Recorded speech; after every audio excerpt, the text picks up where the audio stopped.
Hello students, I hope you all are fine. Today we will be studying line clipping. In my previous lecture I told you what's clipping and we can have various types of clipping, and in your syllabus this the first type of clipping that's mentioned there is line clipping. Okay, let us start with this line clipping. Line clipping जो है इसमें हम क्या करते हैं, हम मतलब हमारा जो बेसिक कॉन्सेप्ट है वो क्या है, किसी इमेज को किसी शेप को क्लिप करना। ठीक है, मतलब जो हम देखना चाहते हैं एक्चुअल में उस चीज़ को रखना, और बाकी जो हमारे लिए ज़रूरी नहीं है उस चीज़ को डिस्कार्ड करना। ठीक है, तो लाइन क्लिपिंग में वो चीज़ हम कैसे करते हैं, we just cut the portion of line which is outside of window and keep only the portion that is inside the window. ठीक है, सिंपल सी बात है कि जो पोर्शंस मतलब जो हमने विंडो कंसिडर किया है as a viewing pane of viewport, ठीक है, जहाँ से हम देखते हैं वो चीज़ जो हम देखना चाहते हैं। ठीक है, तो हम क्या करते हैं उस विंडो के इनसाइड जो लाइंस है उनको एक्सेप्ट करते हैं, और जो उसके उस विंडो के आउटसाइड लाइंस है उनको डिस्कार्ड करते हैं। मतलब ये बेसिक पर्पस है हमारे इस लाइन क्लिपिंग का। तो ये जो लाइन क्लिपिंग है ये हम परफॉर्म करते हैं using different line clipping algorithms. First one is Cohen Sutherland line clipping algorithm, second one is mid point subdivision line clipping algorithm, and third one is Liang Barsky line clipping algorithm. Okay, so let us start with this Cohen Sutherland line clipping algorithm.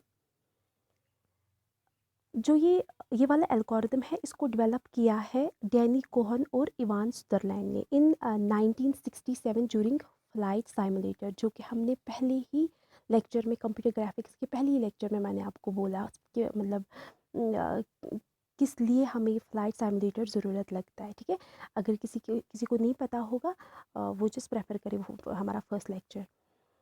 तो ये जो Kohn स्टरलैंड algorithm है ये एक computer graphics का algorithm है जो हम यूज़ करते हैं बेसिकली फॉर लाइन क्लिपिंग। ठीक है, लाइन को क्लिप करने के लिए, मतलब किसी इमेज को क्लिप करने के लिए। यहाँ पे हम लाइन की बात कर रहे हैं इसीलिए हम लाइन को ही करेंगे इस वाले एल्गोरिथम में। बाकी जो आपका पॉलीगन क्लिपिंग है वहाँ पे आप देखोगे डिफरेंट शेप्स को हम कैसे क्लिप करते हैं। सो ये जो एल्गोरिथम है it divides a 2 dimensional space into 9 regions. ठीक, और उसके बाद इन 9 रीजन्स को मतलब कैसे एफिशिएंटली डिटर्मिन करते हैं, मतलब ये जो 9 रीजन्स है ये कैसे डिटर्मिन करते हैं लाइन को और उनके विजिबल और इनविजिबल पोर्शंस को। ठीक, हम यहाँ पे मतलब इनफैक्ट ये जो डैनी कोहन एंड सुदरलैंड है इन्होंने यूज़ करे हैं 4 बिट्स। ठीक है, सो दैट मतलब इस एंटायर रीजन को, इस एंटायर विंडो और मतलब both inside and outside portion को डिवाइड किया है 4 बिट्स में। ठीक है, ये जो 4 बिट्स थे ये रिप्रेजेंट करते हैं हमारा top bottom right and left. इसका आपको मतलब प्रायोरिटी जो है लाइक पहला टॉप है, उसके बाद बॉटम, उसके बाद राइट एंड देन लेफ्ट। इसको कंफ्यूज नहीं करना, अगर आपने इधर उधर इसको लिखा तो आपकी कोड्स जो है जो आप जनरेट करने वाले हो वो गलत हो सकते हैं। So you have to remember this, first there comes top, second bottom, third right and then left of the region. Okay, वो आप फिगर में भी देखोगे, और अगर आपको यहाँ पे समझ नहीं आया मैं आपको फिर दूसरे तरीके से भी समझाऊंगी। तो यहाँ पे देखो top and left bit is set to 1। क्यों? क्योंकि अगर कोई पॉइंट है, एक तो वो टॉप है और दूसरा वो लेफ्ट है, तो उसको सेट करेंगे हम 1। क्यों? क्योंकि ये क्या है, टॉप लेफ्ट कॉर्नर। ये आपको समझ आएगा आगे। So in this algorithm first of all हम क्या डिसाइड करते हैं, क्या कौन सी चीज़ डिटेक्ट होती है कि लाइन जो है वो इनसाइड है, इनसाइड दिस विंडो है, कि वो आउटसाइड है। ठीक है, फॉर एग्जाम्पल मैंने आपको बोला इस रीजन को डिवाइड किया है 9 रीजन्स में, आप देख सकते हो region 1 to region 9, and then हमने हर एक रीजन को कोड दिया हुआ है 4 बिट कोड। ठीक है, तो हर एक 4 बिट कोड जो है लाइक अगर मैं पहला यहाँ पे लूँगी 1001, that's top left corner. Okay, 1001 it means these 4 bits represent your top, bottom, left and right। I think मैंने गलत किया, top bottom right and left. Okay, top bottom right and left. तो इसी तरह से देखो, ये जो टॉप मतलब ये जो ऊपर वाला कोड है 1001, ये 1 कहाँ से आ गया? 1 मतलब ये टॉप पे है, तो टॉप को सेट किया है 1। और उसके बाद क्या है? टॉप बॉटम, बॉटम में नहीं है क्योंकि ये टॉप में है, तो दूसरी जगह पे इसने 0 लिखा है, दैट्स 1 0। उसके बाद तीसरा जो बिट है वो क्या है? 0। That means top left right, right तो है ही नहीं है, that's why it's represented as 0 bit. और उसके बाद 1 है, दैट मीन्स लेफ्ट, ऑब्वियसली ये लेफ्ट में है तो इसीलिए 1001। ठीक, ओके। तो इसी तरह से हर एक ओरिजिन को मतलब कोड किया गया है।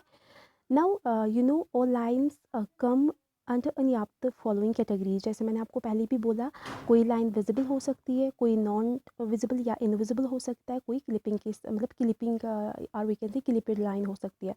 विजिबल क्या है? जब आपकी लाइन जो है वो विंडो के अंदर है, ठीक है, that is both and points. Line के दो एंड पॉइंट्स होते हैं तो वो दोनों एंड पॉइंट्स लाई करते हैं विद इन द विंडो, मतलब विंडो के अंदर। ठीक, so we can say a line is visible and will be displayed as it is. जैसी वो है वैसे ही उसको डिस्प्ले किया जाता है, ठीक है। No change are done there. Not visible, invisible का मतलब है जब आपकी line totally outside the window है, ठीक, और उसको इनविजिबल कर मतलब बोला जाता है एंड उसको रिजेक्ट किया जाता है, डिस्कार्ड किया जाता है, ठीक है। क्योंकि हमारे लाइन क्लिपिंग का उसूल है कि हम उन्हीं लाइन्स को रखते हैं जो अंदर है, जो बाहर है टोटली उनको डिस्कार्ड करते हैं। और उसके बाद ये जो लाइन्स है मतलब ये डिस्प्ले नहीं की जाती। अगर इनमें से मतलब if any one of the following inequalities, जो मैं अभी दूसरे पेज पे आपको दिखाने वाली हूँ, अगर उनमें से कोई भी इनइक्वालिटी इसने सेटिस्फाई करी तो हम बोल सकते हैं कि लाइन जो है दैट्स कंसिडर्ड इनविजिबल। ठीक, फॉर एग्जांपल अगर आपका पॉइंट ए है, मतलब आपके आप जो दो एंड पॉइंट्स है लाइन के, से फॉर एग्जांपल x1 y1 पहला पॉइंट एंड x2 y2 दूसरा point, that's A B are end points of a line. Then x minimum, x maximum are coordinates of the window and y minimum, y maximum are also coordinates, क्योंकि x और y coordinates तो दोनों points में होंगे। तो हम for example यहाँ पे कंसिडर करेंगे x minimum, x maximum, y minimum, y maximum. तो उसके बाद हमें देखना है इन कंडीशंस में इसको कोई ना कोई कंडीशन सेटिस्फाई करना है, तभी वो इनविजिबल है। x1 should be greater than x maximum, x2 should be greater than x maximum, ठीक है। ये सारे आप देख सकते हो 8 कंडीशंस, ये सेट इनमें से कोई ना कोई कंडीशन सेटिस्फाई कर अगर किसी लाइन ने करी तो that means the line is invisible. Third one is clipping case, मतलब ना ही आपकी लाइन जो है मतलब पूरी की पूरी अंदर है, ना ही पूरी की पूरी बाहर है, मतलब वो पार्शली इनसाइड आउटसाइड है। If the line is neither visible case nor invisible case, so we can see it's considered to be clipped case. Okay, तो इसमें क्या होगा? First of all the category of a line is found based on 9 regions given below. जैसे मैंने आपको अभी बोला, जो मैंने आपको दिखाया कि कैसे लाइन जो है उसको देखा जाता है कि किस बेसिस पे। देखो, जो भी मैंने कोड्स दिए, जब आप लाइन ड्रा करते हो आपको देखना पड़ता है कि ये जो लाइन है ये कौन से रीजन में लाई करती है, ठीक। तो ऑब्वियसली जो क्लिपेड केस होगा वो एक दो रीजन्स में लाई करती होंगी, मे बी 3 रीजन्स में भी लाई करती होंगी। तो हमें क्या देखना है, मतलब वो कोड्स को हमें मतलब कंपेयर करना है, ठीक है। So if both endpoints of the line have endpoints and bits 0, then the line is considered to be visible. ठीक, मतलब हम क्या करते हैं, मतलब हम इन रीजन्स जो 9 रीजन्स हमारे उनको असाइन करते हैं कोड्स, और हर कोड जो है वो कितने बिट्स का है? 4 बिट्स का। फिर हम देखेंगे अगर दोनों मतलब एंड पॉइंट्स जो है मतलब जहाँ पे ये लाइन लाई करती है उन दोनों रीजन्स के एंड पॉइंट्स क्या है? 0। तो हम क्या बोलेंगे? ये जो लाइन है it's considered to be visible, otherwise invisible. ये आप एल्गोरिथम में भी सीखोगे। Now you can see this diagram, ठीक है, आप देख सकते हो यहाँ पे एक्स मिनिमम, एक्स मैक्सिमम, ये सब कैसे है। देखो, जब भी हम ग्राफ में एक लाइन ड्रा करते हैं, ठीक, एक्स जिसके हमें दो एक्सिस होती है, X axis and Y axis, जितना एक्स जो है वो मतलब जहाँ पे 0 0 होता है, एक्स भी 0 वाई भी 0, उसके बाद जब हम आगे जाते हैं एक्स एक्सिस की ओर तो हमारा एक्स जो है वो क्या हो जाता है? Increase. So we can say here left corner पे आप बोल सकते हो दिस इज़ एक्स मिनिमम, जहाँ पे x W that means window का ये जो एक्सिस है that's x coordinate of the window, x minimum. और जितना हम आगे जा रहे हैं मतलब राइट की ओर जा रहे हैं वहाँ पे क्या है? X maximum. तो वैसे ही वाई मिनिमम इसके साथ जो बॉटम लेफ़्ट कॉर्नर जो है दैट्स डब्ल्यू मिनिमम, तो नीचे मिनिमम है, तो जितना ये ऊपर जाएगा उतना ये मैक्सिमम हो जाएगा, ठीक है। इसी तरह से इसने इसको मेंशन करा है हर एक कोऑर्डिनेट को, कहाँ पे एक्स मिनिमम, कहाँ पे मिनिमम है और कहाँ पे मैक्सिमम है। Okay, so now we can discuss its algorithm as. हमारा जो मतलब लाइन क्लिपिंग का फर्स्ट स्टेप है एल्गोरिथम का, वो क्या है, हम क्या करते हैं, सबसे पहले हम रीजन कोड असाइन करेंगे हर एंड पॉइंट का, मतलब कि हर एक पहले ही सबसे पहले हम करेंगे इन रीजन्स को कोड असाइन करेंगे। उसके बाद जो लाइन हमें देखनी है, चेक करनी है whether the line is inside outside और पार्शियल इनसाइड आउटसाइड, तो हम क्या करेंगे, हम उनको रीजन कोड असाइन करेंगे। अगर दोनों एंड पॉइंट्स के रीजन कोड्स क्या थे, 0 0 जो कि सेंटर में पड़ता है, विंडो के सेंटर में, तो उस लाइन को एक्सेप्ट करेंगे। क्यों? क्योंकि वो जो लाइन है that lies with in the window, ठीक है। और अगर नहीं करती है तो हमें क्या करना है, perform the logical and operation for both region codes. मतलब जो अगर हमारा जो ये मतलब बीच वाली लाइन है, अगर उसके दोनों एंड पॉइंट 0 0 है, मतलब चारों बीच 0 0 है, तो हम उसको एक्सेप्ट करते हैं। और अगर नहीं है तो तो उनको ओबियसली अलग अलग होगा, दोनों पॉइंट्स का अलग अलग रीजन कोड होगा, तो उन दोनों के बीच में हम लॉजिकल एंड करते हैं। आपको पता है लॉजिकल एंड करने के लिए हमारे बोथ पॉइंट्स जो है, सॉरी बोथ बिट्स जो है, जब हम उसको ऑपरेट करते हैं एक दूसरे के साथ, तब मतलब वन सिर्फ एक केस में होगा जब दोनों बिट्स वन होंगे, ठीक है, और अदरवाइज़ क्या होगा, फॉल्स। तो वैसा ही करना है हमें। और अगर फिर रिज़ल्ट जो है वो 0 0 ना आया, ठीक है, तो उस लाइन को सीधे रिजेक्ट करना है, मतलब वो लाइन हमें डिस्प्ले करनी ही नहीं है। और अगर उसका मतलब 0 0 नहीं आया, आपको क्या करना है, आपको क्लिपिंग करनी है, ठीक है। या तो देखो यहाँ पे तीसरे स्टेप में आपको ये जो स्टेप्स लेने हैं, पहले देखना है कि अगर वो 0 0 नहीं है तो रिजेक्ट करो उसको, या आप एक काम करो, अगर वो पार्शली इनसाइड आउटसाइड है तो उसको क्या करना है, मतलब यू नीड क्लिपिंग दैट, ठीक है। क्यों? क्योंकि लाइन जो है वो पार्शली इनसाइड है, पार्शली आउटसाइड है। तो उसके बाद क्या करोगे, आप एंड पॉइंट चूज़ करोगे इस लाइन का जो कि आउटसाइड द विंडो है, ठीक है।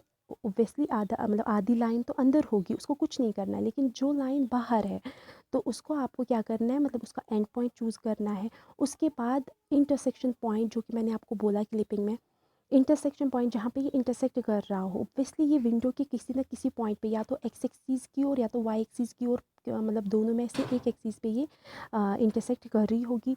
तो उस पॉइंट को क्या करना है, फाइंड आउट करना है, ठीक है।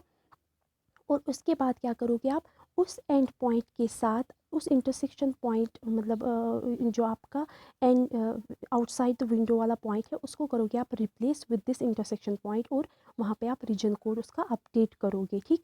और मतलब इस तरह से वो लाइन जो है वो वहाँ पे क्लिप हो जाएगी, मतलब outside the window up to this intersection point वो क्लिप हो जाएगी।